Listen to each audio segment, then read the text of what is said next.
Ça va, trépied. C'est bon. C'est bon? Alhamdulillah.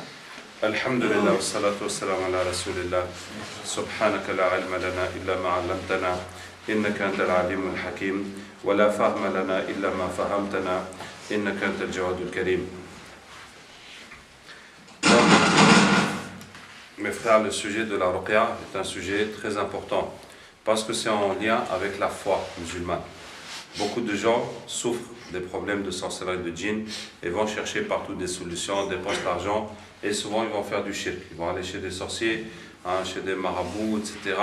qui leur font des choses et malheureusement souvent le shirk il est caché par l'islam. Il est masqué, ça veut dire c'est au nom de l'islam, mais c'est du shirk. Et malheureusement il y a des pays où ce shirk est tellement général, tellement banalisé, normalisé, que les gens même croient que c'est l'islam. Et je me rappelle une fois, j'ai rencontré un converti de Kinshasa, donc comment on appelle déjà? Qu'Allah Ta'ala nous aide. Du Zaïre, tu vois. Et il m'a dit que voilà, il s'est converti, puis ils lui ont appris à faire les gris-gris, à faire les carrés magiques. Je dis, mais ça c'est shirk. Il dit, ah, mais c'est les gens qui nous ont convertis qui nous ont appris à faire ça. Est-ce que vous voyez? C'est les gens qui les ont convertis qui leur apprennent à faire du shirk. Bon, qu'Allah Ta'ala ait pitié de nous. Et pour ça, il faut qu'il y ait une solution islamique à ce problème. Alors, tout d'abord, les problèmes de sorcellerie de djinn, c'est des problèmes réels. Ce n'est pas de l'imagination ou de la superstition. Parce qu'Allah Ta'ala dit wa min sharri nafathati fil 'uqad. On demande à Allah de nous préserver du mal de celles qui souffrent dans les nœuds. Donc les sorcières qui attachent les nœuds, qui souffrent, qui récitent des choses sataniques, ce mal est réel. Quelqu'un peut dire qu'est-ce que je m'en fous, elle a qu'à faire ce qu'elle veut avec mes cheveux, qu'est-ce que ça peut me faire? Mais puisqu'Allah nous donne des prières pour nous protéger et pour nous soigner, c'est que ça agit malheureusement. Et ça peut attacher la vie de quelqu'un pour qu'il ne gagne plus d'argent, ou bien ça peut attacher le ventre d'une femme pour qu'elle ne fasse plus d'enfants, ou ça peut attacher la tête d'un élève pour qu'il ne comprenne plus rien à l'école. Et deuxièmement, les problèmes de djinn, Allah Ta'ala dit وَيَوْمَ نَحْشُرُهُمْ جَمِيعًا يَا مَعْشَرَ الْجِنِّ قَدْ اسْتَكْثَرْتُم مِنَ الْإِنسِ. Le jour où nous les réunissons tous, et vous les djinns, vous avez trop abusé des humains. Ça veut dire qu'il y a beaucoup d'hommes vont se plaindre que les djinns ont gâté leur vie, les ont rendus fous, les ont rendus malades, les ont fait divorcer, les ont ruinés, ont rendu leurs enfants handicapés, etc., etc. Et Allah va demander aux djinns, mais qu'est-ce qu'il y a? Pourquoi vous avez fait tout ce mal aux humains? Et les djinns aussi vont essayer de se défendre. Ils vont dire non, c'est les hommes qui sont venus chercher les problèmes avec nous. C'est les hommes qui sont venus demander notre aide, notre protection. Et puis quand ils ont eu ce qu'ils voulaient, ils n'ont pas continué à donner les sacrifices comme c'était prévu. Et c'est les hommes aussi qui sont allés payer les sorciers. Et puis les sorciers nous ont envoyé faire du mal aux humains. Donc les djinns vont se défendre que nous, on n'est pas partis faire du mal gratuitement aux humains. C'est eux qui ont cherché le problème en premier. Et chacun va essayer de rejeter la responsabilité sur l'autre. Et Allah Ta'ala Yawm al-Qiyamah va faire la justice entre les hommes et les djinns. Ce qui montre que le mal que les djinns font aux humains, c'est bien une réalité. Maintenant, comment on sait qu'on a un problème de djinn, de sorcellerie? Il y a 4 symptômes. Le premier symptôme, c'est les blocages dans la vie. On n'arrive pas à travailler, on n'arrive pas à garder l'argent, on n'arrive pas à se marier, on n'arrive pas à avoir des enfants, on n'arrive pas à étudier, on n'arrive pas à passer les diplômes. Quand on a des projets, ça ne marche pas. Quand les gens promettent de nous aider, ils ne nous aident plus, on est bloqué. Des blocages anormaux et répétitifs, systématiques. Jusqu'à ce que toi-même tu comprends que ce n'est pas normal. Que tu ne peux plus dire que c'est le hasard. Parce que chaque fois, ça se passe de la même façon. Ce n'est pas une fois tu as fait un accident de voiture, après combien d'années, mais c'est chaque fois. Chaque fois que tu vas avoir un boulot, il se passe un problème et tu pars. Ou bien ça ne se fait pas, etc. Donc des blocages systématiques et anormaux. C'est ce qu'Allah Ta'ala dit, les nœuds, ça veut dire qu'on a attaché ta vie. Il y a une force invisible qui t'empêche d'avancer. Tu fais tout ce qu'on doit faire normalement et pourtant ça ne marche pas. Donc il y a quelque chose qui te bloque et c'est ça qui est la sorcellerie. Le deuxième symptôme, c'est les problèmes de santé anormaux. On a des douleurs, des maladies bizarres, on va chez les médecins, ils ne comprennent pas, on fait des analyses, on ne trouve rien, on prend des médicaments, ça ne part pas. Par exemple, si quelqu'un a mangé de la sorcellerie, ça va lui faire mal au ventre. Et les médecins ne vont jamais comprendre.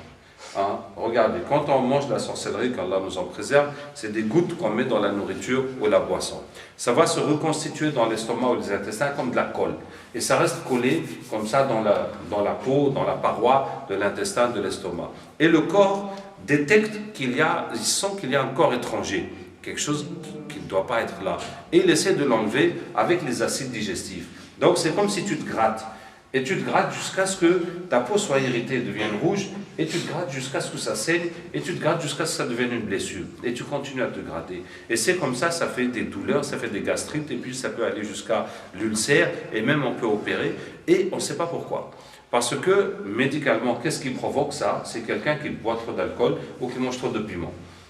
Et même à ce moment-là, quand tu arrêtes et tu manges quelque chose de normal, ton ventre, il s'arrange tout seul.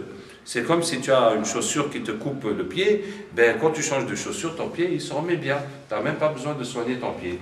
Donc c'est comme ça. Mais on ne comprend pas. Ça reste des années. On te dit qu'il faut éviter ça. Bien sûr, si tu manges des trucs acides, ça va empirer. Donc il faut éviter les choses qui vont empirer. Mais on n'a pas réglé le problème. Tu peux prendre des médicaments qui vont neutraliser l'acidité dans ton ventre. Et puis tu ne sens plus la douleur. Ça te soulage. Mais tu ne peux pas prendre ça H24.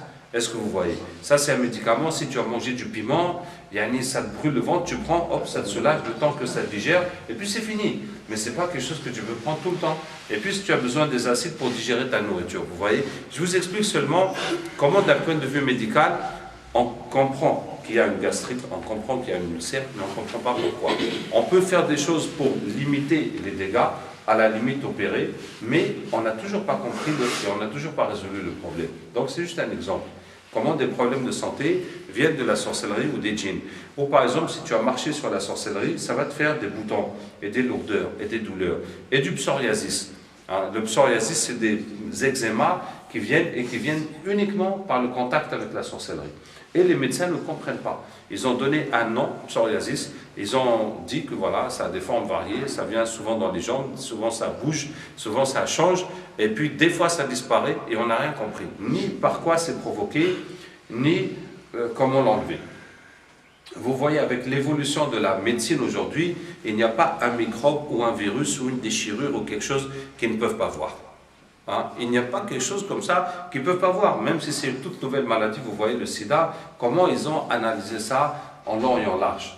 Mais ça, c'est quelque chose, ils ne comprennent pas pourquoi il y a ces boutons. Et tu peux voir les spécialistes, et tout ce que tu veux, les grands dermatologues, etc. C'est la même réponse. Il n'y a rien qu'on peut faire pour ça. Bon, il y a plusieurs problèmes de santé comme ça qui sont dus à la sorcellerie ou au djinn. Le troisième symptôme, c'est les états mentaux anormaux. Ça veut dire qu'on s'énerve trop, ou qu'on a peur, ou qu'on oublie, ou qu'on est triste, ou qu'on imagine des choses, qu'on se mélange la tête, et ça peut aller jusqu'à la folie. C'est comme Allah Ta'ala dit, ils apprennent d'eux comment séparer l'homme de sa femme. J'ai reçu il y a quelque temps un couple, et la femme me dit qu'elle rêve du sang. Et je lui dis, ça veut dire qu'on a fait la sorcellerie avec le sang de tes règles.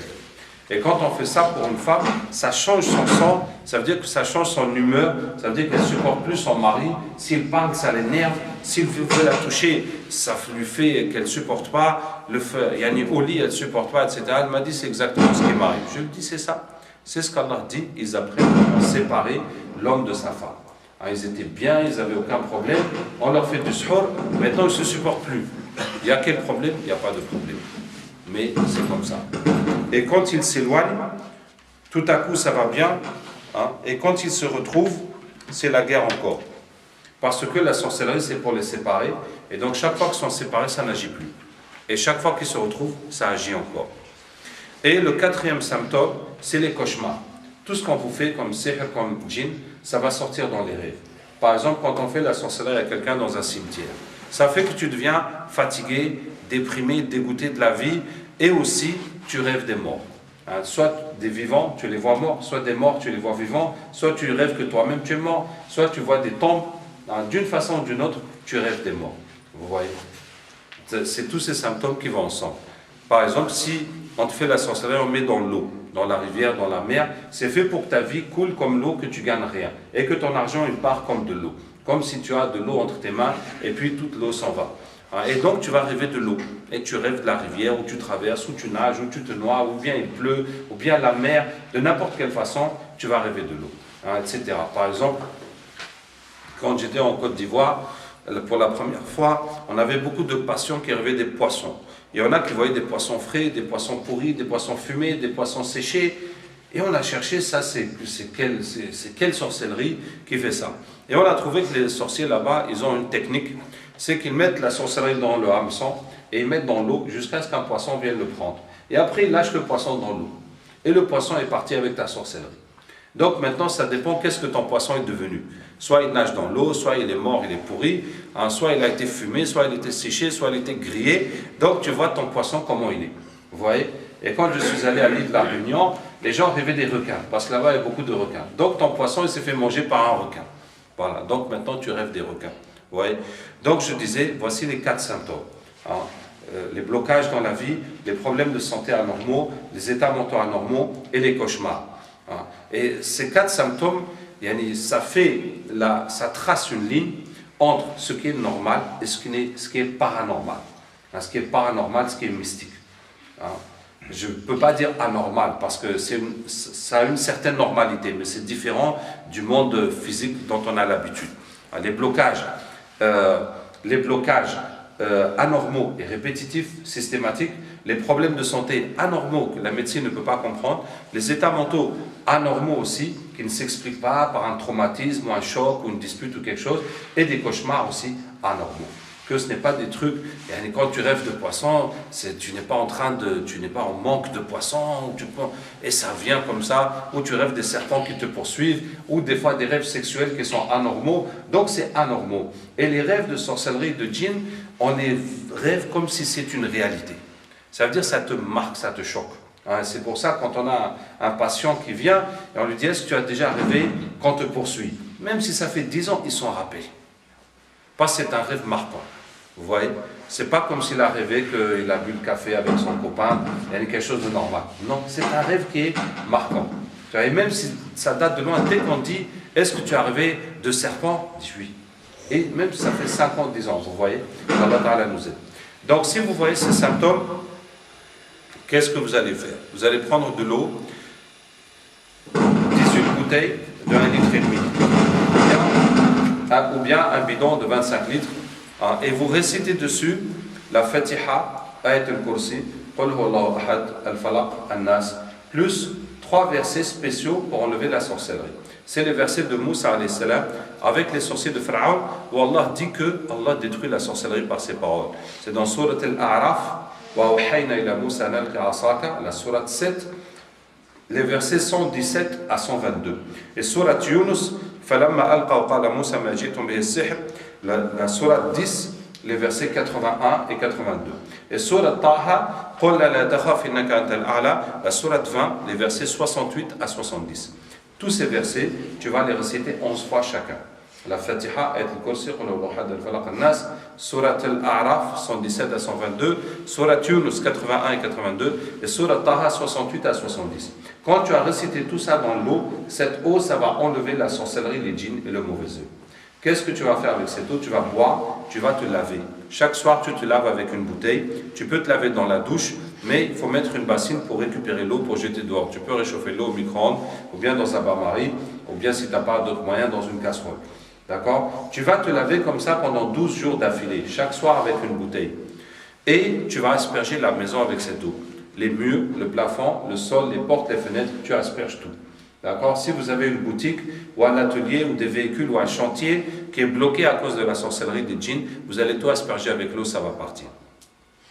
Donc ce qu'il faut comprendre dans cette méthode, d'abord c'est que lire le Coran dans l'eau pour boire, se laver, asperger la maison, c'est beaucoup plus efficace que seulement lire dans la maison ou bien seulement mettre une cassette.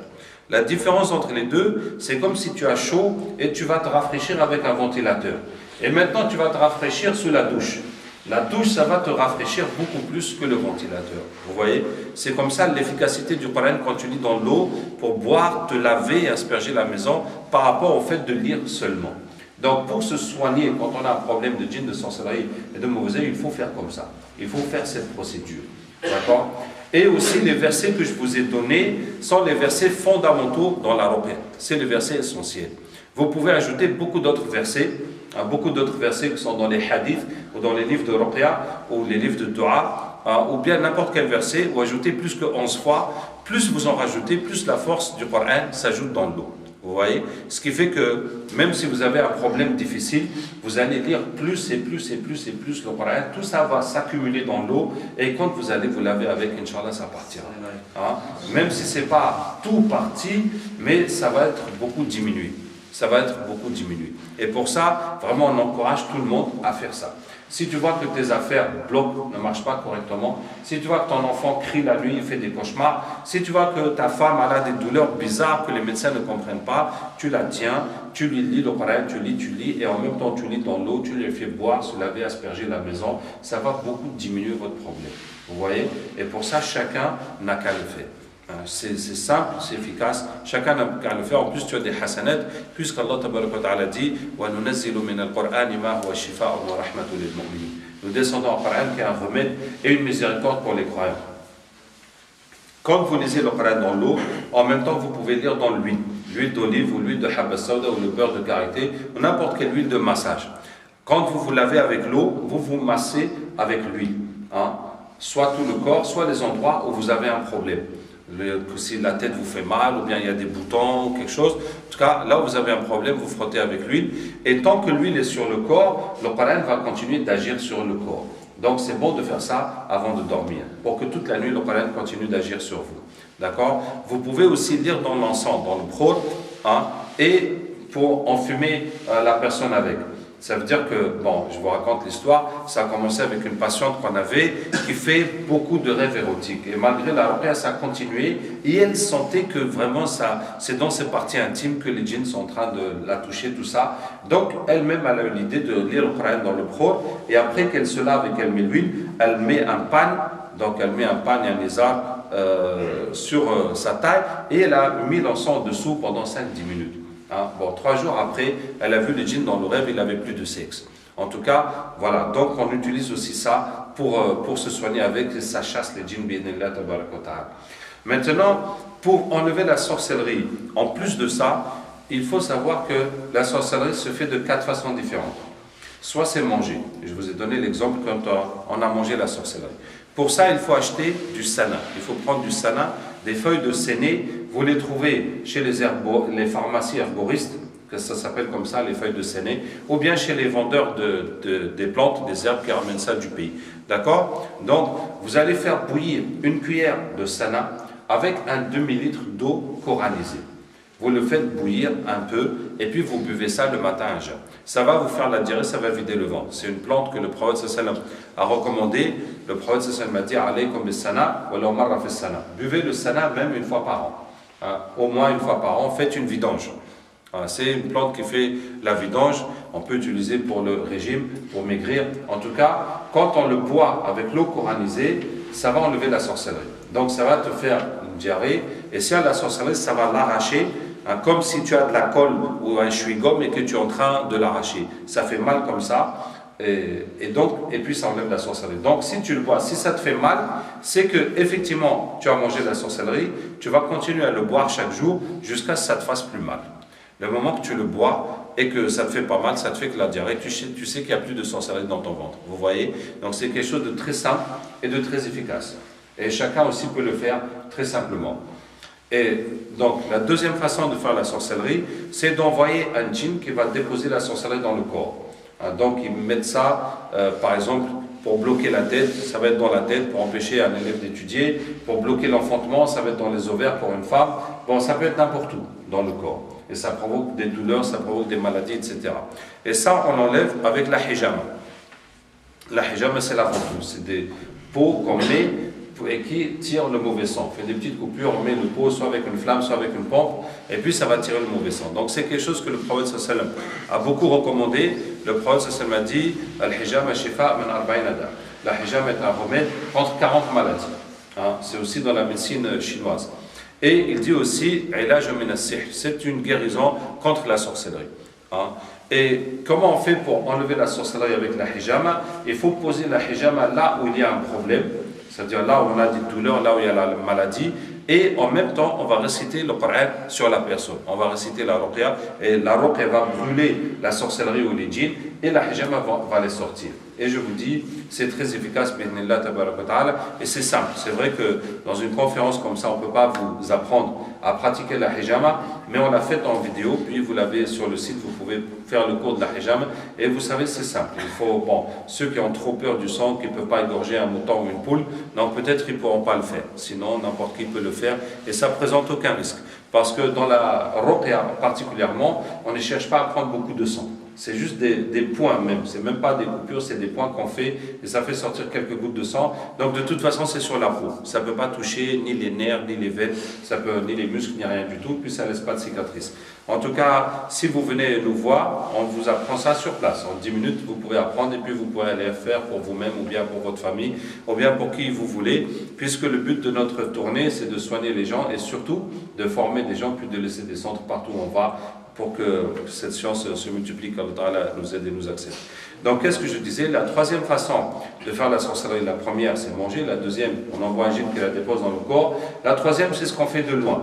Je vous ai donné l'exemple de la tombe, l'exemple dans le fleuve, l'exemple du poisson, l'exemple du prophète sallallahu alayhi wa sallam. On a pris ses cheveux, on a attaché des nœuds, et puis ils ont mis ça dans un crâne de hyène. Dans un crâne de hyène, et puis ils ont mis dans un puits sec qui sert de toilette, où les gens font leurs besoins, sous la roche où les gens s'assoient pour faire leurs besoins. Vous voyez, donc ils ont fait un maximum de choses pour que ce soit dégoûtant et que ce soit efficace. Hein? Donc on appelle ça la sorcellerie symbolique. Donc ils utilisent des symboles, par exemple les nœuds, c'est un symbole, ça veut dire qu'on attache ta vie, etc. On prend les cheveux pour dire que c'est toi, etc. Donc comment on fait pour enlever cette sorcellerie? Alors, en vérité, c'est compliqué parce que le prophète sallam, quand il a été atteint, il a fait dua. Aïcha dit qu'il était malade. Il était malade et puis il a fait dua et il a fait dua et il a fait dua et il a fait dua et il a fait dua et il a fait dua. Et puis il m'a dit à Aïcha, Allah m'a expliqué ma maladie. Et les anges sont venus lui ont montré tout ce qui s'est passé. Et il est parti avec les sahaba, ils l'ont tiré et il a récité Qul a'udhu bi rabbil falaq, Qul a'udhu bi rabbin nas sur les nœuds, et les nœuds se sont ouverts et il allait mieux jusqu'à ce qu'il était guéri. Alors c'est un problème parce que nous n'avons pas les anges pour nous dire où est la sorcellerie, et même si on sait c'est où, la plupart du temps on ne peut pas la tirer. Hein? La seule chose qui nous reste, c'est le dua. Donc on fait le dua jusqu'à ce qu'Allah nous donne une solution. Et la solution que nous avons, c'est d'utiliser des versets du Coran pour chaque type de sorcellerie. Par exemple, si c'est dans le cimetière, comme je vous ai dit, on va prendre le verset Est-ce que celui qui était mort et nous l'avons ressuscité, et nous lui avons donné une lumière par laquelle il marche parmi les gens, est-il pareil à celui qui est dans les ténèbres et qui n'en sort pas? Et on va rajouter ce verset dans l'eau coranisée, soit en la lisant, soit en l'écrivant pour la diluer, et la personne va se laver avec, et la sorcellerie va partir. Hein? Si c'est dans l'eau, on prend et nous avons révélé à Moussa de frapper la mer avec ton bâton, et elle s'est éclatée, chaque partie était comme une montagne. Hein? Si c'est dans le poisson, comme je vous ai dit l'exemple du poisson, on prend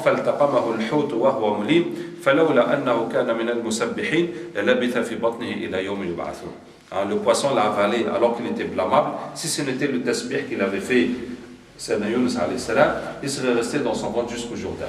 Et on récite ça dans l'eau, et tu te laves avec, et ça part. Et tu n'as pas besoin d'aller chercher le poisson, ni d'aller chercher dans le cimetière, ni d'aller chercher dans le fleuve, ni d'aller chercher les nœuds. C'est vraiment compliqué d'aller chercher la sorcellerie elle-même. Et la quatrième sorcellerie, je vous l'ai dit aussi, c'est quand on marche dessus ou bien quand on la touche. Et là, ça fait des boutons et ça fait des douleurs corporelles. Et donc, il faut faire les ventouses et se laver avec l'eau et se masser avec l'huile pour que ça parte. Alors, je vais vous parler un peu des djinns.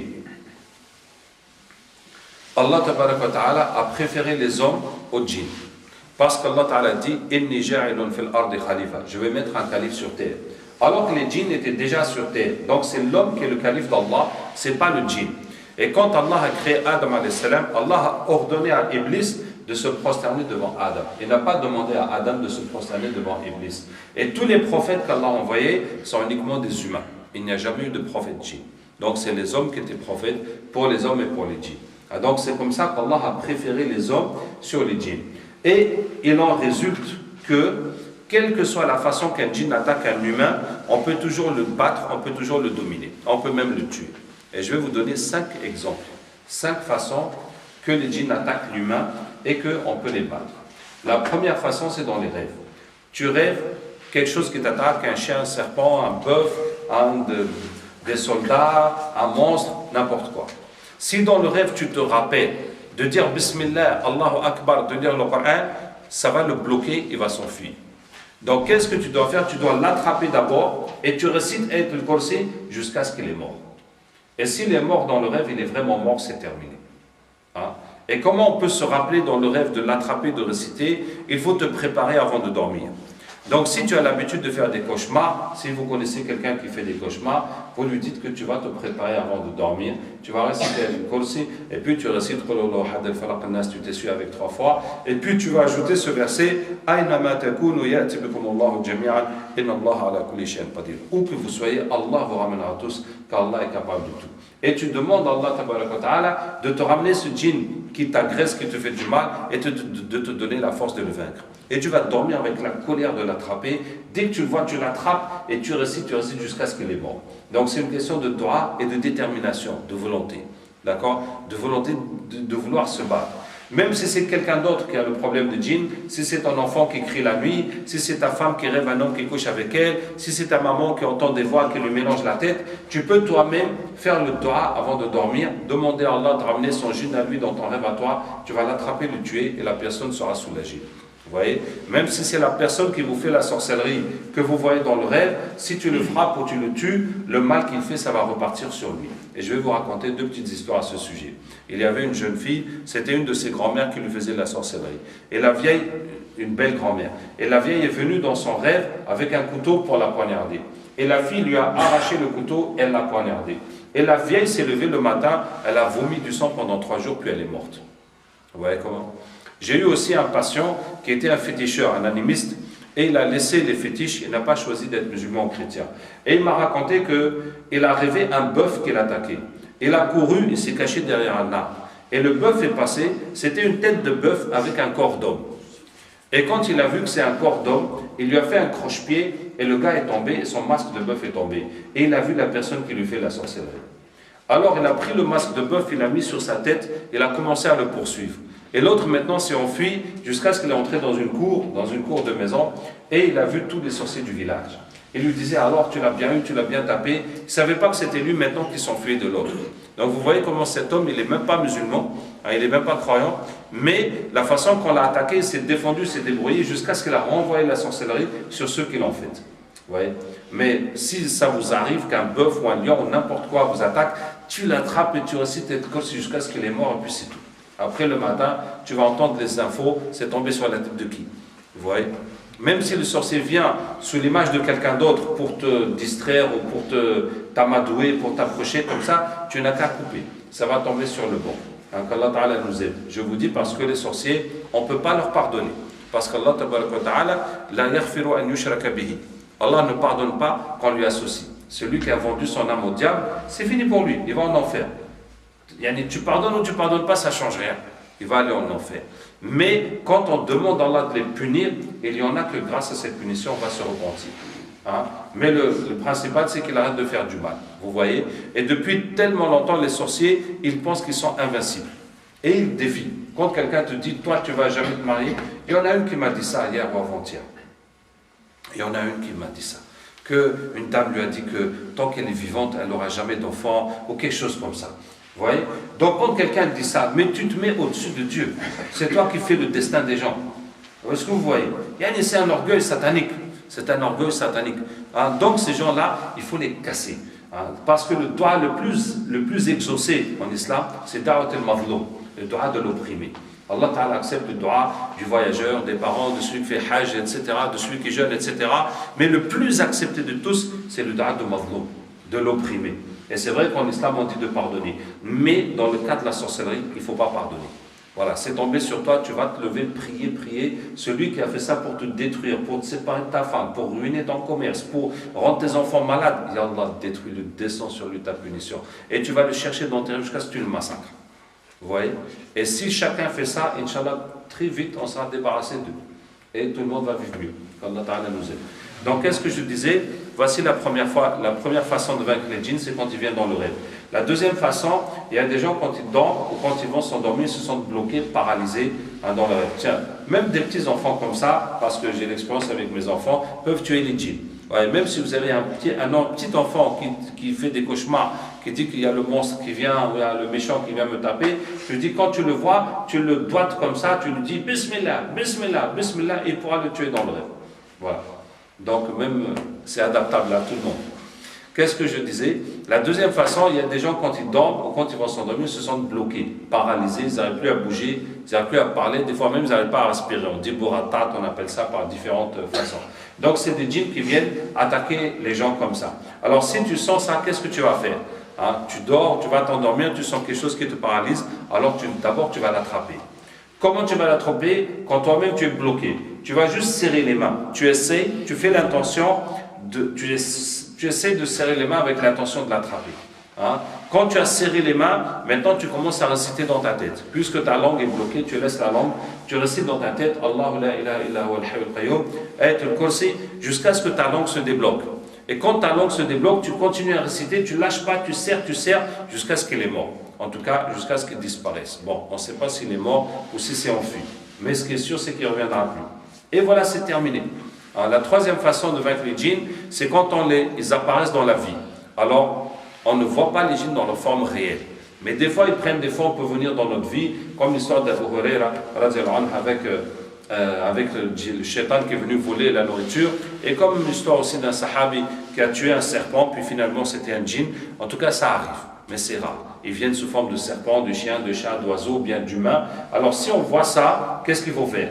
Par exemple, tu roules dans une route, dans une forêt la nuit, et puis tu vois une vieille femme ou un garçon comme ça sur la route, quelque chose de bizarre.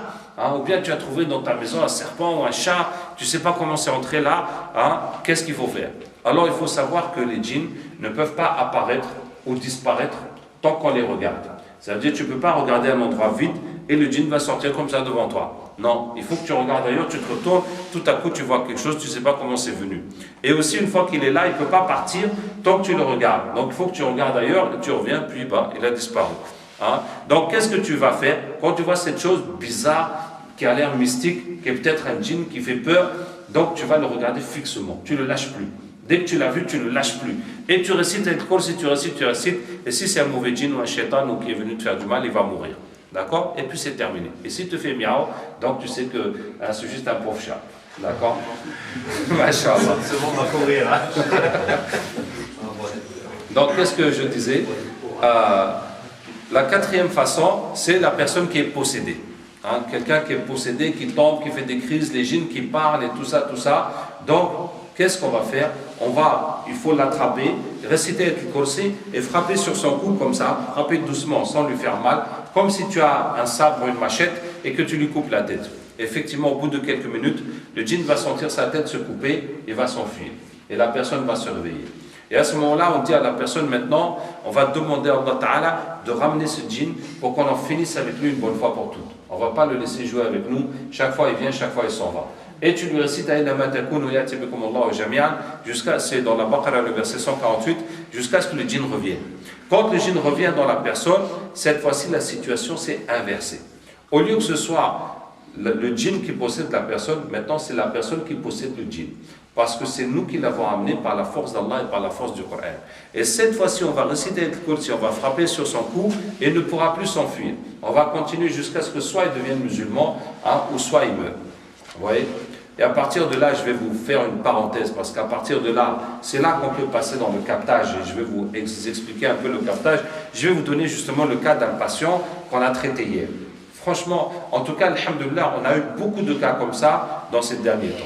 C'est quelqu'un qui est venu avant-hier. Et il m'a dit qu'il a vu plein de raqs. Et il a des djinns. Quand il se lève le matin, il veut prier. Le djinn lui dit, tu pries pas. Dans sa tête, il lui dit, tu pries pas. Il veut faire les ablutions et il dit, tu fais pas. Et quand il veut se lever pour faire les ablutions, il lui met des coups de poing. Et des grands coups de poing. Bam, bam. Il se met des coups de poing à lui-même, si bien qu'il ne peut pas prier. tu vois, etc. Puis ça parle dans sa tête, et partout il est parti, ils ont dit que non, ils peuvent pas. Bon, en tout cas, machallah, on a fait comme je vous ai dit. Bon, on a enlevé les djinns, on tape, on ça, ils meurent, ils ne veulent pas se convertir. Et en fait, ils se remplacent. Voilà, on tape jusqu'à ce qu'il meure, et puis l'autre, il vient, il fait comme si c'était lui. Il dit, ouais, tu me fais rien du tout, vas-y. Alors que l'autre, on l'a tué, l'autre, il est venu le remplacer, mais ils sont tellement nombreux, ils sont des centaines de milliers. Donc, si tu vas les tuer un par un, toi, tu vas mourir et c'est pas fini. Tu vas passer toute ta vie, c'est pas terminé. Vous voyez? Mais on a continué jusqu'à ce qu'un a dit, ouais, lui il nous appartient. Je dis, pourquoi il vous appartient? Expliquez-moi, allez, on va arrêter de se battre. Expliquez-moi, votre problème c'est quoi? Ils ont dit, Iblis l'a choisi pour être un sorcier. Je dis, ah bon? Et toi tu travailles pour Iblis? Il dit, oui, je travaille pour Iblis. Je dis, quel est ton grade chez Iblis? Il dit, je suis un métis. Je dis, un métis, ça veut dire un ifrit, parce qu'un ifrit, il est né de shaitan et du djinn. Il me dit, oui, voilà, je suis un ifrit. Je lui dis, quel est ton grade en tant qu'ifrit chez Iblis? Il me dit, mon grade, il est très très haut. Je dis, ah bon? Et pour ce travail, qu'est-ce qu'Iblis va te donner? Ah, il m'a dit, il va me donner le trône. Je dis, il t'a menti. Il dit, comment ça? Je dis, écoute. وقال الشيطان لما قضي الأمر إن الله وعدكم وعد الحق ووعدتكم فأخلفتكم. Et Shaitan dit quand tout est fini, Allah vous a promis la vérité, je vous ai promis, je vous ai menti. Et je n'avais pas de pouvoir sur vous, sauf que je vous ai invité, vous avez accepté. Alors ne me faites pas des reproches, faites-vous des reproches à vous-même. Je ne peux vous aider en rien, vous ne pouvez m'aider en rien. Je renie tout ce que vous m'avez associé auparavant. Les injustes, les transgresseurs ont un châtiment douloureux. Et quand on lit ce verset aux djinns qui sont attachés à Iblis, ils voient toute la face cachée d'Iblis. Tu vois, et tout le mensonge qu'il a fait, etc. Et il a fait la shahad. Enfin, dès que j'ai vu ça, il a shahad. Donc il est devenu musulman. Et je vous dis, c'est là que le point de basculement. Et après on lui dit, bon, puisque tu es musulman, appelle les autres, dis-leur que l'islam c'est la vérité. Et on récite Aïna Matakoun où les autres viennent, ils se font la da'wa, et ils viennent, jusqu'à ce qu'ils sont tous convertis, ceux qui sont avec lui. Et puis après il a commencé lui-même, dit ma maman là, parce qu'il était en famille, elle a aussi des djinns, allez, appelle le djinn de ta maman, Aïna Matakoun, puis se convertit, et puis bon, malheureusement c'est son papa qui leur faisait la sorcellerie, qui était un sorcier, et en fait ce qui s'est passé c'est que son père a sacrifié son fils pour le diable, tu vois, pour avoir le pouvoir en tant que sorcier. Et c'est pour ça que les diables lui disent qu'il leur appartient. Puisque leur père leur a donné le fils en échange d'avoir un pouvoir satanique. Voilà, vous voyez comment c'est compliqué. En tout cas, on a ramené tous ces djinns de A à Z et puis ils sont tous convertis. C'est juste pour vous expliquer le principe du captage. Ça veut dire à partir du moment où on a eu un djinn chez quelqu'un qui s'est converti, on peut à travers cette personne amener tous les autres djinns pour les convertir et les retourner contre les sorciers. C'est ça l'avantage. Quand on enlève les djinns qu'il y a chez les sorciers pour les convertir et ils sont musulmans, à la fin on va leur réciter c'est notre devoir d'aider les croyants jusqu'à ce qu'Allah leur donne des armes et puis on récite combattez les alliés du diable car la ruse du diable est faible et les djinns vont voir que les alliés du diable c'est les sorciers et les gens qui travaillent pour les sorciers. Et ils vont aller les combattre parce que c'est Allah qui leur donne de les combattre. Et alhamdulillah. Et depuis qu'on a découvert ça par la grâce d'Allah, ça nous a permis de renverser la tendance avec les sorciers. Hein? Je vous explique. Parce que jusque-là, nous, avec les sorciers, on était en position de faiblesse. Ça veut dire que nous, on soigne, on se protège. Eux, ils attaquent. Tu vois, si tu te bats contre quelqu'un, toi, tu fais que la défense. Et lui, il attaque. Un jour ou l'autre, il va t'avoir. Est-ce que vous voyez? Et chaque jour, on soigne les gens. Chaque jour, il y a des nouveaux sorciers qui nous attaquent. Combien on va se protéger? Combien on va soigner? Combien on va protéger nos enfants? Un jour ou l'autre, ils nous auront. Vous voyez? C'est comme ça que beaucoup de ratés s'arrêtent. Parce que tous ces problèmes sur ta tête. Jusqu'à quand? Tu vas être pieux. Jamais tu vas t'énerver. Jamais tu vas regarder une femme. Jamais tu vas faire un péché. Jamais tu vas... Tous tes enfants, ils vont être pieux comme ça. C'est pas possible. Ils vont trouver des femmes. Et il va y avoir des problèmes. Vous voyez? Donc là, ça nous a permis de tout renverser. Parce qu'au contraire, on prend les djinns des sorciers, ils se convertissent, ils vont les combattre. Maintenant, tous ceux qui nous combattent, on prend leurs djinns, on les convertit, on les retourne contre eux. Donc nous, on est tranquille, et ceux qui sont dans la galère. Vous voyez? Et même s'ils essaient de refaire des nouveaux sacrifices pour chercher des nouveaux djinns, c'est plus facile pour nous, d'arracher leur pouvoir, de le retourner contre eux, que pour eux de chercher des nouveaux pouvoirs. Celui-là qui a sacrifié son fils pour Iblis. Et on a gâté tout ça. Maintenant, il va sacrifier quoi? Et il va faire des fils tous les jours. Il ne peut pas. Tu vois, ça, c'est une fois dans la vie qu'on a sacrifié ça. Et puis voilà, ça a été détruit en 24 heures. Donc c'est plus compliqué pour eux d'aller trouver maintenant un mouton ou une chèvre ou un veau ou voler un bébé pour donner à Iblis, même s'il fait ça, clac, en quelques minutes, Inch'Allah, on va tout retourner contre lui. Vous voyez, par la grâce d'Allah. Et c'est ce qui nous permet de faire ces tournées dans plein de pays, alhamdoulilah, faire ces tournées, puis former des gens, combattre les sorciers, dénoncer le shirk à la radio, à la télé, partout. Donc c'était juste une parenthèse par rapport à la façon de vaincre les djinns. Je vous ai dit qu'il y a 5 façons de battre les djinns.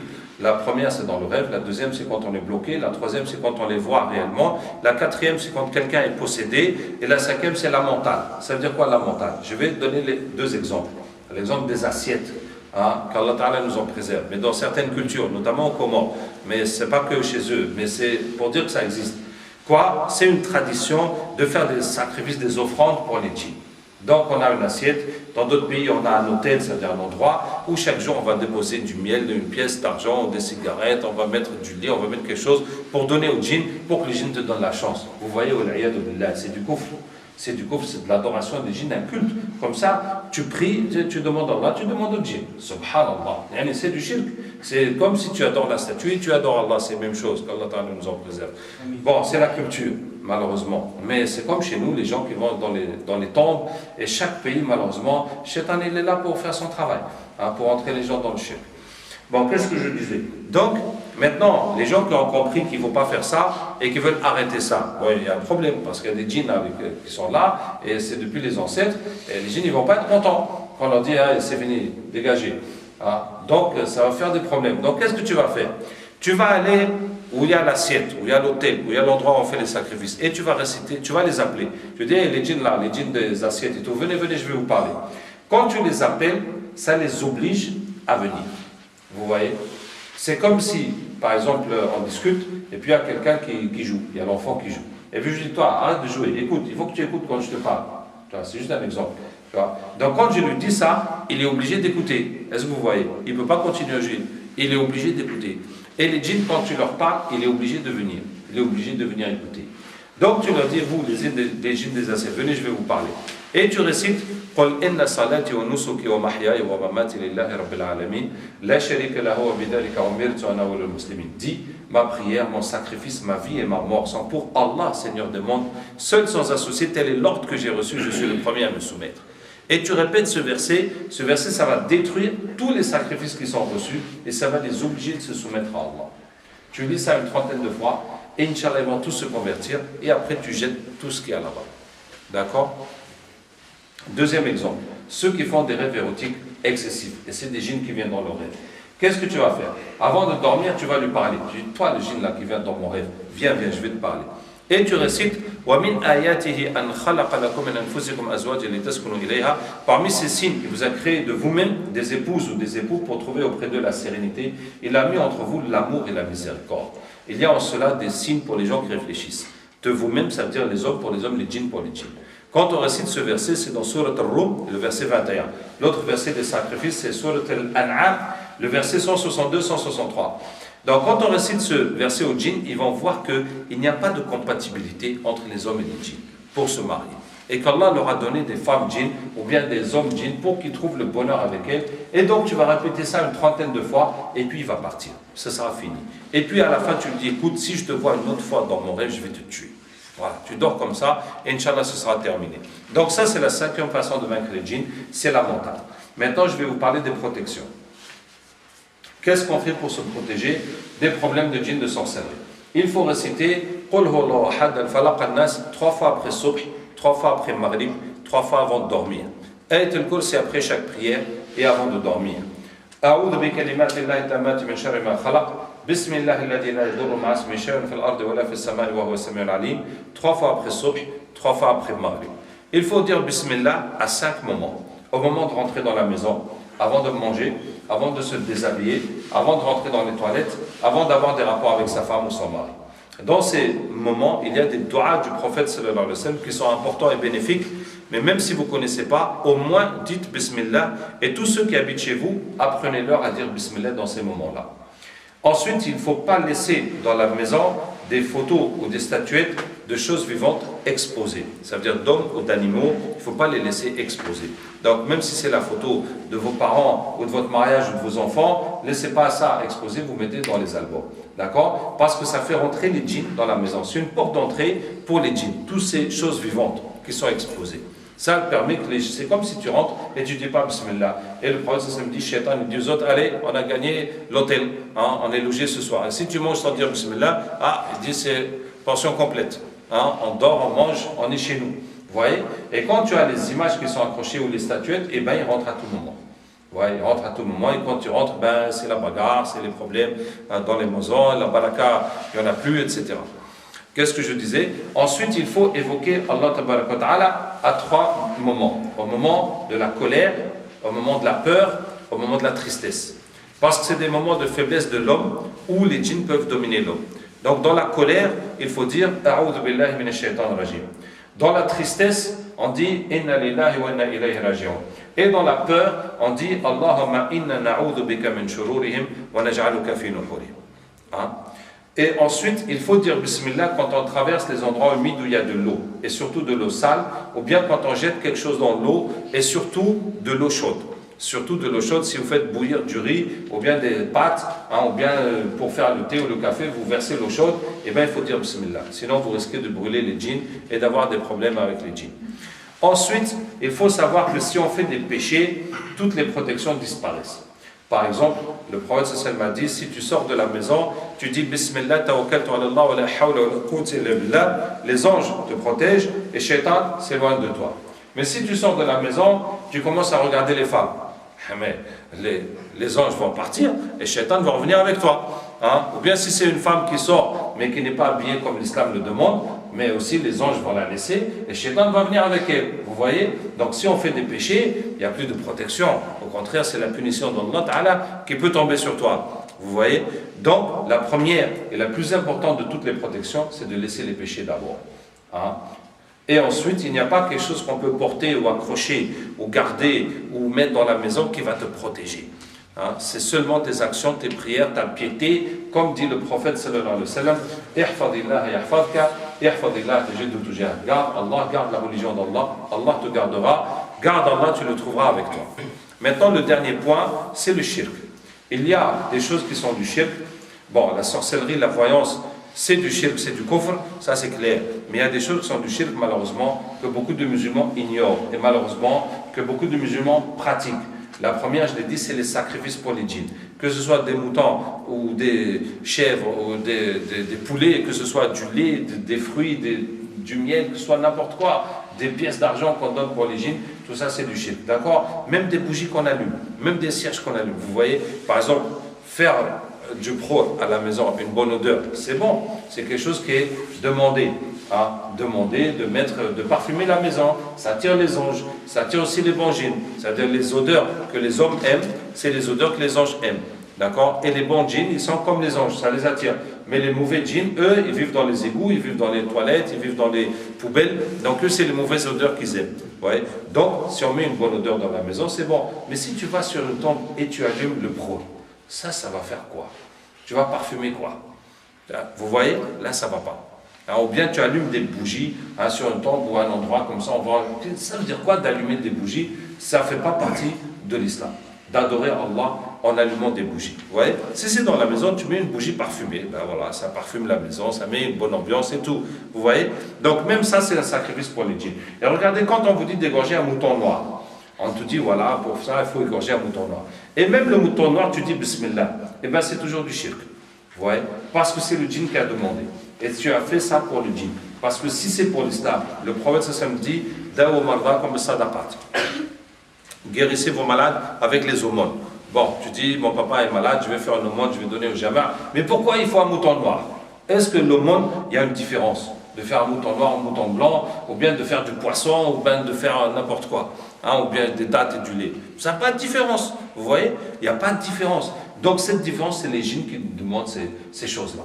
C'est une offrande pour eux. Et même si tu dis Bismillah, je vous dis, c'est toujours du shirk. C'est comme si tu égorges un halouf et tu dis Bismillah ou tu dis pas, c'est toujours un halouf, c'est toujours un porc. Vous voyez? C'est toujours un cochon, c'est toujours haram. Donc c'est pas le Bismillah qui va changer le fait que tu as fait ce que les djinns t'ont demandé de faire et que tu l'as fait pour eux. D'accord? Deuxièmement, le deuxième shirk, c'est utiliser les noms des djinns dans les écritures, ou bien dans le dhikr, ou bien dans le dua. Hein? Et je vais vous donner quelques exemples parce que je vais vous donner un ou deux exemples. Bon, une fois, j'étais dans une ville et il y avait un grand imam de la ville qui disait que lui, il voulait apprendre la ruqya, il voulait même être mon représentant dans la ville. Il m'a dit que lui aussi, il a le dua pour soigner les gens. Et ce dua, il le connaît depuis ses pères et ses grands-pères. C'est tous des grands imams. C'est tous des grands imams depuis des générations. Hein? Et ce dua, il est vraiment efficace. Quand il lit sur un malade, le djinn s'enfuit directement. Masha'Allah. Mais dedans, il y a des mots qu'il ne comprend pas. Il y a hashtabouche, kashkouche, tashtouche, des mots comme ça. Ah, je dis ça, on ne peut pas utiliser ça. On ne peut pas utiliser ça parce qu'on ne sait pas ce que ça représente et ça peut être c'est pas bon. Elle m'a dit oui, l'imam Malik rahimahullah a dit wa ma yudrika la'allahu kufr. L'imam Malik a dit que qu'est-ce que tu sais, ça peut être la mécréance. Quand tu dis des paroles que tu ne comprends pas. Je dis mais toi-même tu dis que l'imam Malik a interdit de faire ça. Et pourtant tu le fais. Je dis bon, si tu veux, on va ramener les djinns et puis on va voir c'est quoi. Et quand on les a ramenés, c'était des shayatin. C'est des noms de shayatin. Et c'est des paroles de kufr. C'est des paroles de kufr, quand la personne les dit, les shayatin viennent pour l'aider. Est-ce que vous voyez? C'est comme si, je ne sais pas, hein, c'est comme si quelqu'un a dit que ouais, Shaitan est son Dieu, que Shaitan ça. Hop, Shaitan il vient pour l'aider tout de suite. Et comme les shayatines sont plus forts que les petits djinns cachés les gens, clac, il l'arrache direct. Et la personne guérit. Ah, il dit le dua il est fort. Vous voyez? Mais réfléchis, pourquoi ce dua il est plus fort que Ayat al-Kursi? Pourquoi ce dua il est plus fort que la Fatiha? Pourquoi ce dua il est plus fort que Qul Huwallahu Ahad? Il y a un problème. Il y a un problème. C'est pas normal. Pourquoi tu as récité le Kursi 100 fois, le djinn n'est pas sorti? Tu as récité ce dua, le djinn est sorti. Il y a un problème. Est-ce que vous voyez? Et c'est parce que là, tu es rentré avec eux. Tu es rentré avec eux. Tu t'es mis avec Shaitan, et puis voilà, Shaitan t'a réglé.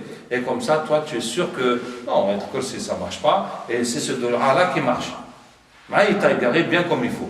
Vous voyez? Et ça, lui, son père, son grand-père, tous des grands imams qui font ça. Est-ce que vous voyez? Donc vraiment, quand j'ai vécu ce moment, c'était consternant. C'était consternant. Encore quelqu'un qui travaille avec le diable, qui fait du sihr, qui écrit le Coran à l'envers, qui fait des choses de kufr, il a choisi. Mais ça, c'est un pauvre imam mesquin, il pense que c'est une baraka que Allah Ta'ala leur a donné, que c'est une karama qu'Allah a donné parce que ses ancêtres, ils sont tous pieux, et Allah leur a donné ça, alors que c'est les shaitans qui les égarent. Vous voyez? Depuis, j'ai écrit un article, avertissement au marabout, après j'ai écrit un deuxième article, et puis un troisième article, pour dénoncer tous ces aspects de kufr et de shirk que les gens font sans savoir. Donc je vous donne un deuxième exemple, sur utiliser des noms de djinn. Deuxième exemple, c'est un vieux aussi qui est venu me voir. Il me dit voilà, lui il a un dua, il soigne les gens et c'est efficace. Et le dua, il me dit c'est un dua d'Abdul Qadir al-Jilani. Il m'a ramené un livre d'Abdul Qadir al-Jilani, bon, on ne sait pas si c'est Abdul Qadir al-Jilani ou pas, en tout cas le livre il est écrit Abdul Qadir al-Jilani. Et c'est un dua qui fait 4 pages. 4 pages avec les noms d'Allah, avec la grandeur d'Allah, blablabla, bla, bla, bla, bla. Mais à la fin, il y a quoi? Il y a Jibril, il y a Israfil, il y a Jibril, il y a Mikaïl, il y a Israfil, il y a Yil, et ils sont 7. Je dis, mais les 7 là, c'est quoi? Il me dit, ça, c'est les anges qui sont chargés de gérer l'univers. Je dis, comment ça? Je dis, oui, il y a les anges pour les risques, il y a les anges pour la pluie, il y a les anges pour donner les enfants, il y a les anges qui sont chargés de tous ces trucs. Je dis, ben alors, et pourquoi tu appelles ces anges? Il me dit, non, il n'y a pas, je ne les appelle pas. Et je dis, mais si, il y a Jibril, il y a Fulan. Ah, il me dit, oui, c'est vrai. Je dis, attends voir, tu vas voir. Et on a ramené les djinns qu'il y a derrière ce doigt. Et un djinn est venu. Je dis, comment tu t'appelles? Il me dit, je m'appelle Daoud. Je dis, Daoud, mais toi, tu as quel rapport avec ces anges-là? Qu'est-ce que tu fais avec ce doigt? Il m'a dit, quand les gens appellent les anges, leur maître, le maître des anges, Allah tabaraka wa ta'ala, il ne les autorise pas à venir les aider. Maintenant, toi, tu appelles, ya Jibril, aide-moi, je suis dans la galère et tout. Ah, Jibril ne bouge pas d'un poil, ce n'est pas son problème. Hein? Parce que, la ya'asun Allah ma amarahum, wa yaf'aluna ma yu'marun. Ça veut dire, les anges ne désobéissent pas à Allah, quoi qu'ils leur disent, et ils font ce qu'il leur ordonne. Ça veut dire, si Allah n'a pas donné l'ordre, l'ange ne bouge pas d'un poil. Ça veut dire, l'ange, il n'a aucune initiative. Que lui, il a une idée qu'il va aller faire ça. Non, si Allah ne lui a pas dit, lui, il ne bouge pas. Donc, toi, tu peux appeler fatigué, ce n'est pas son problème. Vous voyez? Tant qu'Allah ne lui a pas dit, lui, ça lui fait ni chaud ni froid. Et il ne va pas pleurer pour toi ou tu vas lui faire pitié. Il s'en fout. Si Allah ne lui a pas dit, il n'y a rien. Vous voyez? Donc, Daoud, il m'a dit, les gens, quand ils appellent les anges, le maître des anges, il ne leur dit pas d'aller les aider. Donc, c'est dans le vide qu'ils font le dua. Et nous, notre maître, il nous envoie les aider. Hein? Et eux, leur maître, c'est qui? C'est Iblis. Vous voyez? Ce qui fait que, quand les gens disent, Jibril, aide-moi, aide-moi, aide-moi, il y a les chéatines qui viennent l'aider. Et si c'est quelque chose que les chéatines peuvent faire, par exemple, pour soigner quelqu'un qui est malade, encore une fois, ils vont venir sortir le djinn. Ah, il dit, ça marche, le dua, il est bon. Le dua, il marche. Et comme ça, les chéatines rentrent dans le shirk, dans le coffre. Vous voyez? Et ça, Allah Ta'ala l'a dit dans le Coran. Regardez, Allah Ta'ala dit وَيَوْمَ نَحْشُرُهُمْ جَمِيعًا ثُمَّ نَقُولُ لِلْمَلَائِكَةِ أَهَؤُلَاءِ إِيَّاكُمْ كَانُوا يَعْبُدُونَ. Le jour où nous les réunissons tous, et puis nous disons aux anges, est-ce que ces gens-là vous adorent? Parce que ce petit vieux, vraiment, c'est un petit vieux, il me dit que lui, il suit des tariqa qadiriya, on n'a rien à dire, il suit la tariqa, après chaque prière, il fait 200 la ilaha illallah, 200 la hawla wa la quwwata illa billah, 200 hasbi Allah wa ni'mal wakil et 200 istighfar, après chaque prière. Vous vous rendez compte? C'est pas facile du tout. 200 après chaque prière, c'est pas facile du tout. De faire ça pendant des années, ne jamais rater. Et un petit shirk, khlas. Tout ce qu'il fait, c'est dans l'eau. Ouais, toute sa vie est dans l'eau. Et un petit vieux comme ça, il va venir Yawm al-Qiyamah tout content avec, mashallah, ses hasanat. Et alors il dit, non, toi avec les mouchriquins, t'es pas avec les musulmans. Comment ça? Mouchriquins? Comment ça? Il dit, oui, toi tu adores les djinns. Il dit, comment ça? Mais dua, c'est les anges. Jibril, Mikaïl, tout ça. Mais si je demande à Jibril, et Jibril il me rend service, mais ça veut dire que toi tu es d'accord. Ça ne peut pas être quelque chose de mauvais. Puisque les anges, c'est toi qui envoie les anges. Et Allah va appeler les anges. Allez, venez, venez, venez, venez tous. Lui, il vous adore. Ad-du'a huwa al-ibad. Le dua, c'est l'adoration. C'est lui qui vous demandez, vous l'exaucez. قالوا سبحانك هؤلاء إياكم كانوا يعبدون قالوا سبحانك أنت ولينا من دونهم.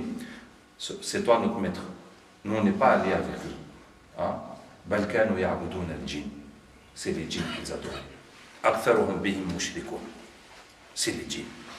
Vous voyez? Donc, je vous disais, le deuxième shirk, c'est utiliser le nom des djinns dans les écritures ou le dua ou le dhikr. Et le troisième shirk, c'est les bagues et les bracelets de chance et de protection. Si on te dit que cette bague va te porter chance, ou va te protéger, ou bien ce bracelet, c'est toujours les shirk qu'il y a dedans. Ça ne peut pas exister qu'on a mis le nom d'Allah dans la bague et ça va te protéger, ou quelque chose comme ça. Ou même si on a écrit le Coran, tu vas toujours trouver autre chose. Bon, je ne multiplie pas les exemples, mais on en a plein. Et le quatrième shirk, c'est les gris-gris, les tama'im, les tawiz, les hiriz, qu'on accroche pour se protéger ou bien pour se porter chance, etc. Alors, je vous dis qu'il y a des savants qui ont autorisé les tama'im qui ne contiennent que le Coran et le dua, qui ont autorisé que la chose qu'on dit de l'écrire pour la porter. Il y a des savants qui ont autorisé, chez les Shafi'i et les Hanafi, pas chez les autres. Les autres, ils ont interdit tout, même si tu écris la Fatiha pour l'accrocher, ils ont interdit. Mais les gris-gris, les hilis qu'on enlève chez les gens, il y a toujours autre chose. Presque toujours autre chose. On va trouver des noms de djinns, on va trouver des codes, on va trouver des carrés avec des nombres, etc. etc. Et c'est toujours du shirk. Alors, je vais juste vous donner l'exemple des nombres. Vous voyez souvent des carrés avec des nombres. Et on va te dire, c'est les noms d'Allah, ou bien c'est le Coran qu'on a mis en nombre. Parce que les Arabes, ils n'avaient pas des chiffres. C'est les lettres qu'ils utilisaient pour les chiffres. Par exemple, Alif, ça fait 1, Ba, ça fait 2, Ja, ça fait 3, Da, ça fait 4, Ha, ça fait 5, jusqu'à 10, 20, 30, 40, 100, 200, 300, etc. Donc, c'est les lettres qui représentent des nombres. Et par exemple, si on prend le mot Allah, Alif, ça fait 1, Lam, ça fait 30, Lam, ça fait 30, et Ha, ça fait 5, ça fait 66. Ce qui fait que le nombre d'Allah, ça fait 66. D'accord? Et alors, est-ce que tu peux dire 66, pardonne-moi, 66, guide-moi, 66, aide-moi? Ça n'a aucun sens. Ou bien si tu vas écrire 66, il y a au-dessus de ton lit, ça va quoi? Est-ce que les djinns vont avoir peur du 66? Ou bien, par exemple, on dit que Bismillah ar-Rahman ar-Rahim, ça fait 786. Bon, je n'ai pas vérifié. Mais supposons, ça fait 786. Tu peux manger, tu dis 786 et tu manges. Ou bien tu vas aller aux toilettes, tu dis 786 et tu vas aux toilettes. Ça n'a aucun sens. Vous voyez? Ça n'a aucun sens. Donc, si tu écris un carré avec des nombres comme ça, tu dis ça c'est Allah, ça c'est protège-moi, ça c'est être Kursi, ça ne vaut rien du tout. Vous voyez? Et quoi? C'est toujours des noms de djinn et des codes de djinn. Finalement, un jour, on est tombé sur le djinn 66. Voilà. Donc, tout ce que les gens croyaient que 66 c'est Allah, mais 1 plus 30 plus 30 plus 5, ça fait 66. Et il y a combien de combinaisons qui donnent 66? Il y en a plein. Vous voyez? Il y a plein de mots qui donnent 66. Donc, qui te dit que c'est Allah? Il sait, on a plein d'autres qui ont le même nombre. Et c'est toujours des trucs de djinn, qu'Allah Ta'ala nous en préserve. Donc, voilà, Inch'Allah, pour l'exposer, qu'Allah Ta'ala nous aide et nous guide. Oui. Donc, j'ai deux questions. Vas-y. Ça arrive les grands, ça arrive aux petits. Les grands, c'est parce que parfois ils dorment et parlent. En dormant, ils parlent. Est-ce que ça c'est une signification? La nuit, on parle, mais alors on dort, mais... En fait, je vais dire, la nuit, tu as parlé beaucoup. Hein. La deuxième, j'en profite, la deuxième question, c'est que ça arrive, nous, au Maroc, je ne sais pas si ailleurs ça se fait, les enfants, ils leur mettent un peu de khuzama ici, sur la main, parce qu'ils sont petits. Khuzama? Ouais, c'est quoi? Un fil? Un fil, mais avec l'intérieur, c'est, on va dire, c'est khuzama. Un fil de fer? C'est une plante, en fait, à l'intérieur. Sinon, lorsqu'ils ont leur hockey, ils mettent un petit peu en rouge ici. Après, c'est des choses que ça se passe.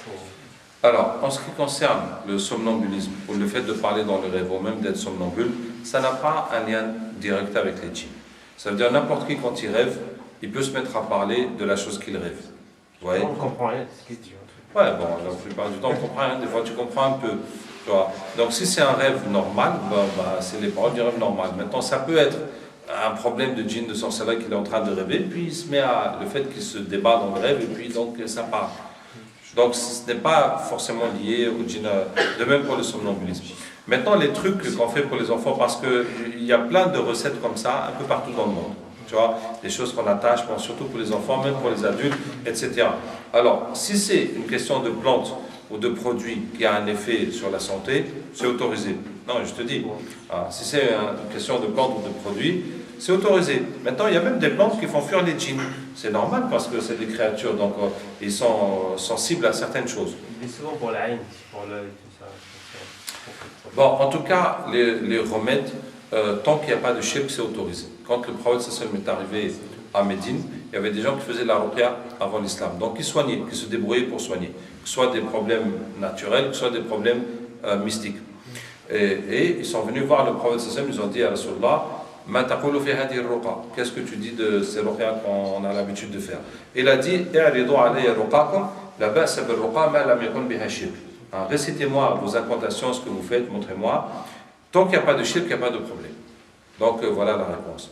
Si c'est quelque chose naturel, que ce soit médical, que ce soit pour faire fuir les djinns ou l'aïn, et puis ça marche, bon ben tant mieux.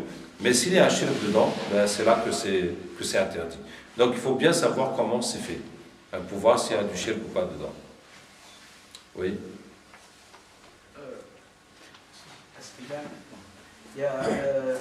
Est-ce que c'est permis d'utiliser un djinn pour, admettons, pour sortir un djinn?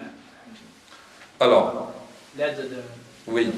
Alors, c'est une question un peu complexe. Je vous renvoie à l'article du savant Anas Ahmed Lal, qui a écrit un article dans son site qui s'appelle La Maison de l'Islam. Et il a beaucoup détaillé ça. Et ce que je veux vous dire, sur les affaires de djinn et tout ça, il faut faire attention parce que beaucoup de gens parlent sans délit. Tu vois, beaucoup de gens interdisent ou autorisent sans délit.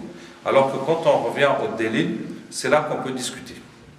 Parce que si on discute sans délit, bon, ça devient passionnel, ça devient, bon, chacun il a des idées fixes en lesquelles il croit, et donc on ne peut pas avancer dans les discussions.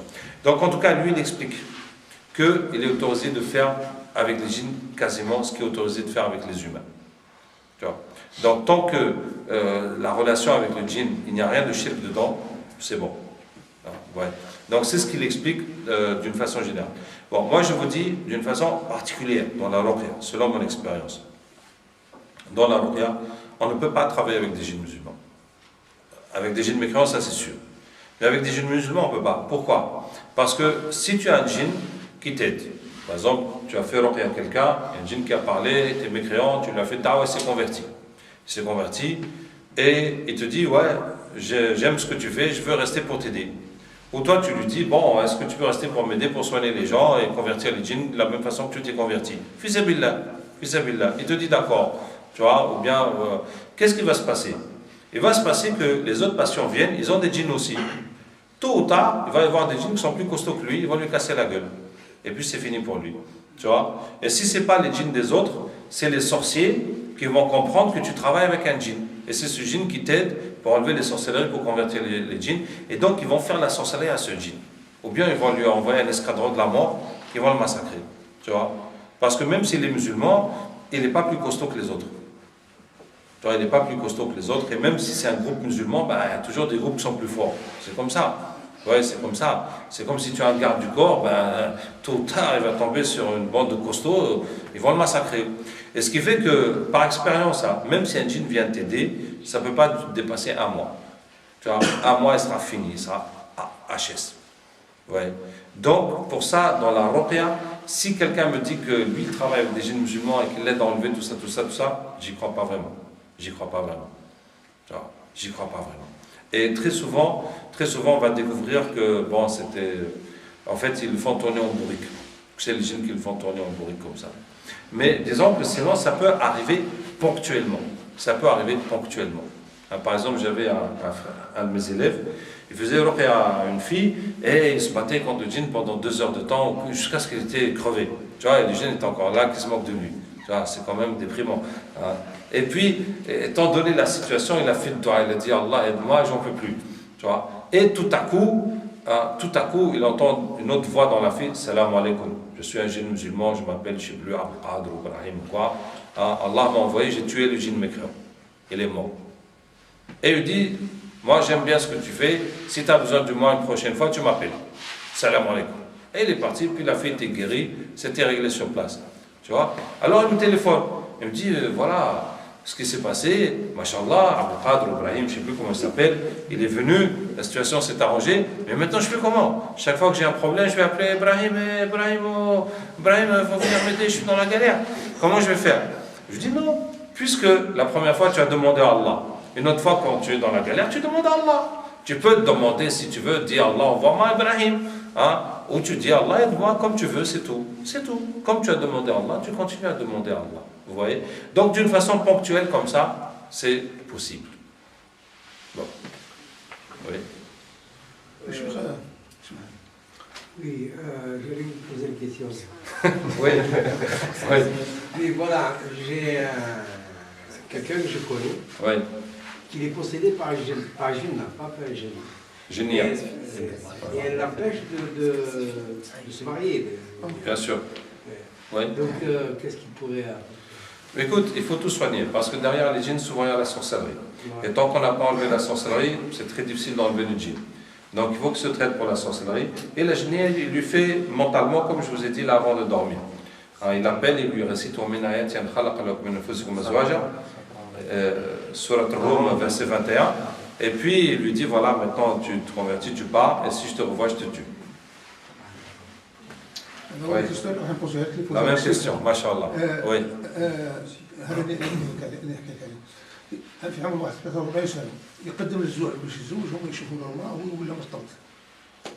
Oui, bon, alors, donc il est jusqu'à 43 ans, chaque fois qu'on lui présente une femme, il ne veut plus. Ça peut être la génie d'amour, mais le plus souvent c'est la sorcellerie. On lui fait la sorcellerie pour pas qu'il se marie.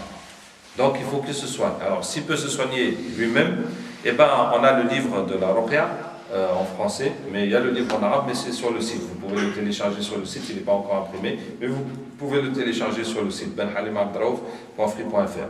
Et puis il suit toute la méthode pour se soigner. Parce que comme je vous dis, s'il a mangé, il faut qu'il prenne le sana. Si c'est dans le corps, il faut qu'il fasse les ventouses. S'il fait des cauchemars, il faut qu'il prenne les versets adéquats pour chaque type de sorcellerie, etc. Oui. Des fois, il y en a qui font ruqya. Et après, il arrive bon, c'est la même ruqya, mais l'autre cheikh, il arrive à soigner la personne. C'est quoi le sabab? Bon, il y a plusieurs explications. Ça peut être la force de chacun, sa piété, puis sa concentration, tout ça, son effort spirituel. Il y a aussi le fait que le djinn, on l'a cuisiné. Donc le fait, quand il arrive chez moi, il est passé par les autres, ça m'a facilité le travail. Tu vois, ça m'a facilité le travail. Donc quand il arrive là, c'est le coup final. Tu vois, bon, sinon, moi je vous dis, le plus important pour enlever les djinns, c'est d'enlever la sorcellerie. Tu vois, c'est le plus important, c'est de comprendre le système de la sorcellerie, comment ça se fait, et puis comment on utilise les ventouses, les versets, le sana, l'huile, l'eau et tout. Quand on enlève la sorcellerie, la plupart du temps, les djinns partent tout seuls. Alors que si à la sorcellerie, on va se fatiguer, on va fatiguer le malade, on va fatiguer le djinn, et le résultat sera peu. Et aussi, les djinns, il faut avoir la psychologie pour leur faire la dawa. Ça veut dire qu'il faut savoir bien les prendre. Les djinns sont plus faciles que les humains. Ils sont beaucoup plus faciles que les humains à convertir. Je vous ai donné l'exemple du djinn qui vient en nom de Bliss, qui dit qu'il nous appartient. Et il faut savoir comment le prendre. Tu vois, je me rappelle une fois, il y avait un djinn, il était tellement... Je vais vous raconter 2 histoires pour les convertir. Il avait tellement de science, tellement de réponses à tout. Il dit, moi j'ai appris, j'ai vécu avec des savants, ça. Je dis, subhanallah, vraiment, tabarakallah, tu as toute cette science, tu as tout ça. Je dis, il y a une seule chose que je ne comprends pas. Ah. Il me dit quoi? Il me dit, pourquoi un djinn comme toi, tu suis un crétin comme Iblis? Enfin, toi, avec toute cette science et toute cette force que tu as, mais pourquoi tu suis un moins que rien comme Iblis? Il me dit, non, il ne faut pas dire ça. Je dis, non, mais explique-moi seulement, pourquoi tu suis un moins que rien comme Iblis, avec toute la science que tu as? Tu vois? Et puis, c'est converti. Voilà. Donc,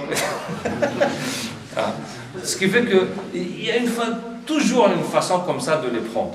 Il y avait une fois aussi, subhanallah, on avait un djinn, on était attaqué, ça veut dire les sorciers nous envoient des attaques, ils envoient un djinn, il a pris possession d'une fille, puis on l'a pris dans le capteur, et puis on s'est battu contre lui, on a récité, on a découpé, on a fait l'enfer, on a fait le dawa, well. Et puis après il s'est assis, il s'est dit, ouais, moi je suis fort, vous m'avez récité l'enfer, j'ai résisté, vous m'avez coupé, j'ai résisté, vous m'avez fait dawa, j'ai résisté, moi je suis fort. Je dis, toi t'es zéro. On a plein de petits djinns de rien du tout que se convertir à l'islam. Toi, tu n'es même pas capable de te convertir à l'islam. Tu n'es même pas capable de devenir musulman. Tu crois quoi? Pourquoi tu dis ça? Je dis, je te parle même plus. Je vais laisser mes petits talibés s'occuper de toi. Je m'en vais. Il me dit, non, moi aussi je peux. Ashhadu an la ilaha illallah, ashhadu anna Muhammadan rasulullah. Tu vois? Et il s'est converti. Donc, il y a toujours une façon de les prendre pour les convertir.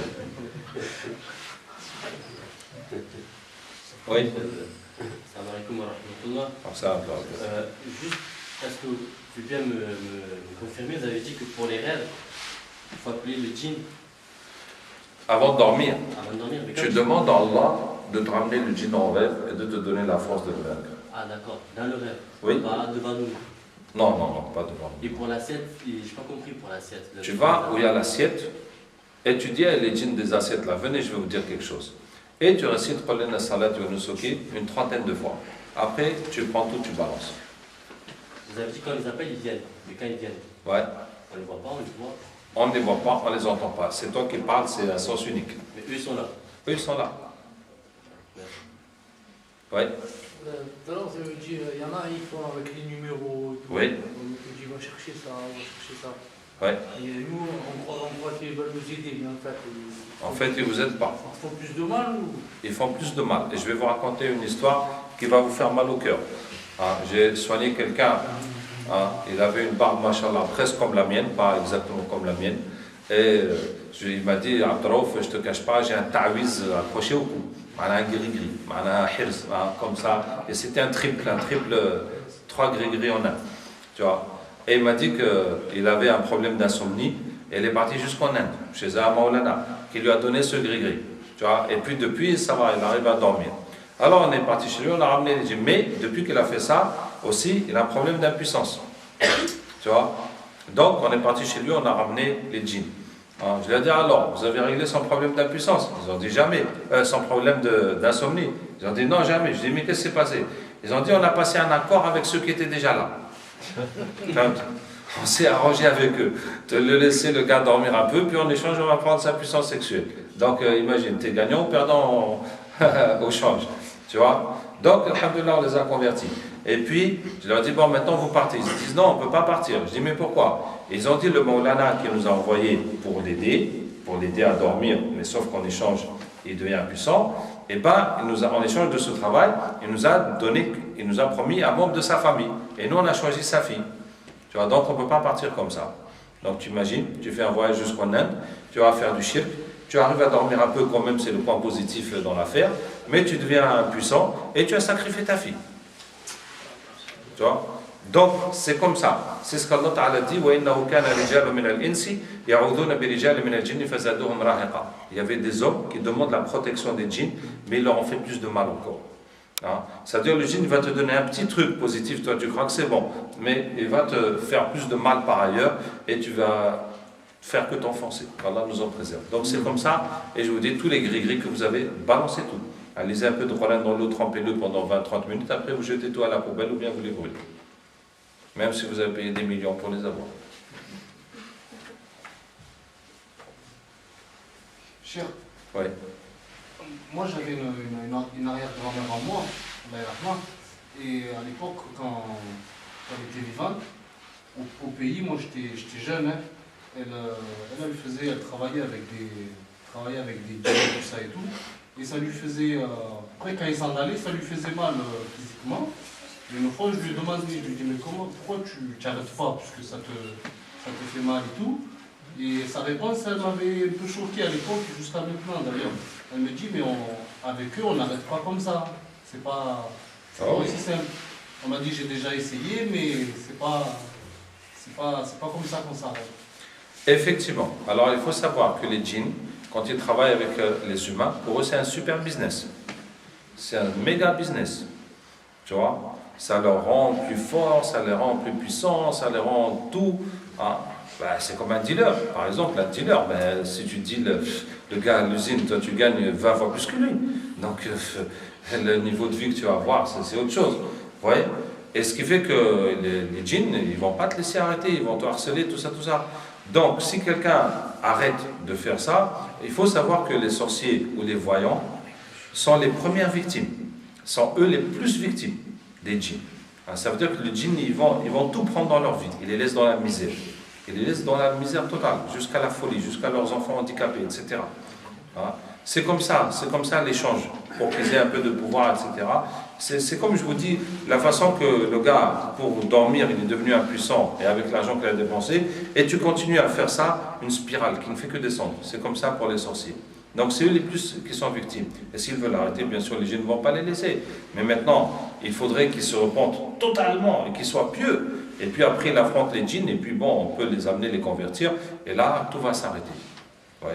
Mais partir comme ça, juste tu arrêtes et puis tu n'es pas dans la piété, dans le Coran et la ruqya, tu en as besoin pour combattre les djinns et les sorcelleries, ben tu ne pourras pas t'en sortir.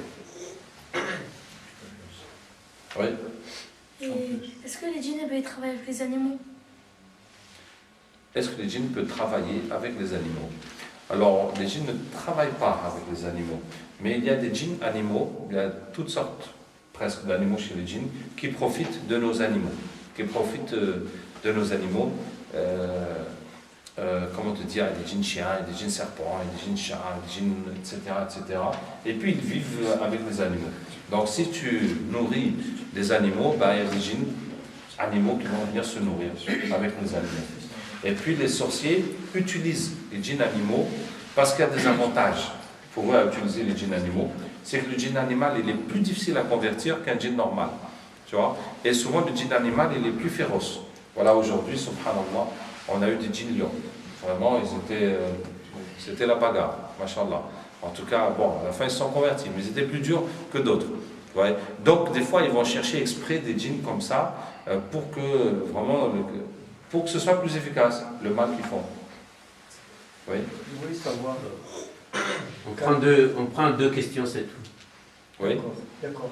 Juste une question. Savoir, quand une personne qui rentre dans une maison, elle dit il faut saigner une poule dans les 4 coins de la maison. Est-ce que... Alors là, c'est très mauvais, parce que c'est un pacte. Oui, il faut faire couler le sang d'une poule ou bien égorger un mouton dans la maison. C'est un pacte qu'on fait avec les djinns. Ça veut dire que les djinns qui sont déjà là, tu dis voilà, je suis votre ami. Ah, je vous donne du sang et puis on est copains. Tu vois, mais tu as fait copain avec des méchants. Donc c'est pas bien pour toi. Vous voyez? Donc il ne faut jamais faire ça. Bon, si jamais tu as fait, ben, tu n'as qu'à asperger la maison avec l'eau. Tu leur dis, allez, maintenant c'est l'islam ou dégage. Khalas, il n'y a pas de troisième solution. Ben, si c'est des djinns musulmans, ils peuvent être là, et puis, alhamdoulilah, c'est un peu comme les anges qui viennent dans les mosquées. Bon, les djinns aussi viennent dans les mosquées prier avec nous et tout. Donc il n'y a pas de mal. Bon, il faut savoir que si on a des djinns musulmans à la maison, et si quelqu'un fait un péché dans la maison, les djinns musulmans peuvent le taper. Donc il y a cet inconvénient aussi. Que tu es avec des musulmans, s'il y a du zigzag, ça ne va pas leur plaire. Vous voyez donc il ne faut pas faire ça. Hein. C'est du shirk. Qu'Allah nous en préserve. Oui. Combien de sortes de djinns il existe? Ça dépend comment tu vas catégoriser. Tu vois. C'est comme si on dit combien de sortes d'humains. Ben, on peut dire il y a les hommes et les femmes, on peut dire il y a les grands et les maigres, on peut dire il y a les riches et les pauvres, on peut dire il y a les blancs et les noirs, les blancs, les noirs, les jaunes, si on veut prendre comme ça. Donc chez les djinns aussi, ça dépend comment tu vas catégoriser. Maintenant, il y a la catégorie des shayatin, qui sont la descendance d'Iblis. Quand Iblis a désobéi à Allah, il a été maudit, il est devenu un shaitan. Maintenant, sa descendance, c'est les shayatin, parce qu'Allah dit est-ce que vous le prenez lui et sa descendance comme maître allié à ma place? Maintenant, les shayatin, des fois, ils s'accouplent avec des djinns et ça donne des ifrites. Donc, des ifrites, c'est des métis de djinns et de shaitan. D'accord? Et tout ça, c'est dans les djinns. Maintenant, les shayatin, leur travail, c'est d'égarer les gens. Les ifrites, ils travaillent pour les shayatin, ils sont dans le même coup. Et puis, les djinns, il y en a de toutes sortes, des musulmans, des chrétiens, des juifs, de toutes les religions. Et il y en a qui ne connaissent pas la religion du tout. Et parmi les djinns, il y en a ceux qui travaillent pour les sorciers particulièrement. C'est ceux à qui on a affaire la plupart du temps. C'est ceux qui travaillent pour les sorciers. Donc, voici une catégorisation. Sinon, il y a la catégorie des volants, des rampants et des intermédiaires. Donc, les shayatin, ils font partie des volants. Et les volants, c'est les plus forts. C'est vrai que les shayatin et les ifrites, ils font partie de la catégorie des djinns les plus forts. Mais il y a d'autres djinns qui ne sont pas shayatin et ifrites et qui sont aussi forts qu'eux. Mais la majorité des djinns sont dominés par les ifrites et les shayatin. Ça veut dire qu'ils sont plus forts que la majorité des djinns qui existent. Donc voici, maintenant les djinns les plus faibles vivent dans les 500 ans, les plus forts ils vivent plusieurs milliers d'années, plusieurs milliers d'années, en fait parce que très souvent dans leur vie, ils passent leur vie en hibernation. Ils passent leur vie en somnolence et puis carrément en mode hibernation. Donc il y a mode veille et puis après mode hibernation. Donc quand ils sont en mode hibernation, des milliers d'années peuvent passer sans que le temps passe pour eux. C'est la relativité du temps avec les djinns. Ils vivent beaucoup dans les îles? Ils vivent partout, Ils vivent partout, Ils vivent partout dans les mers, dans les montagnes, dans les déserts, dans les souterrains, dans les maisons, là où il y a les hommes, là où il n'y a pas les hommes. Pas spécialement dans les îles. Maintenant, dans les îles, il y a plus de sorcellerie, parce que j'ai fait une tournée dans les îles, il y a plus de sorcellerie, plus de problèmes de djinns, parce qu'en fait, dans les îles, le problème, il y a un mixage de plusieurs sorcelleries. Il y a les sorcelleries africaines, et après, il y a les sorcelleries indiennes, et après, chinoises aussi. Et puis il y a les sorcelleries des imams, malheureusement, qui font les carrés magiques, qui font les tahuses, etc., etc. Et plus les sorcelleries européennes, des sectes qui viennent de l'Europe. Et puis, bon, bref, j'en dis pas plus. Donc, c'est ça qui fait que ça bouillonne de tous les côtés. سبحانك اللهم وبحمدك نشهد ان لا اله الا انت نستغفرك ونتوب اليك سبحان ربك رب العزه عما يصفون والسلام على المرسلين لكم وفيكم ما شاء الله. Oui, vas-y.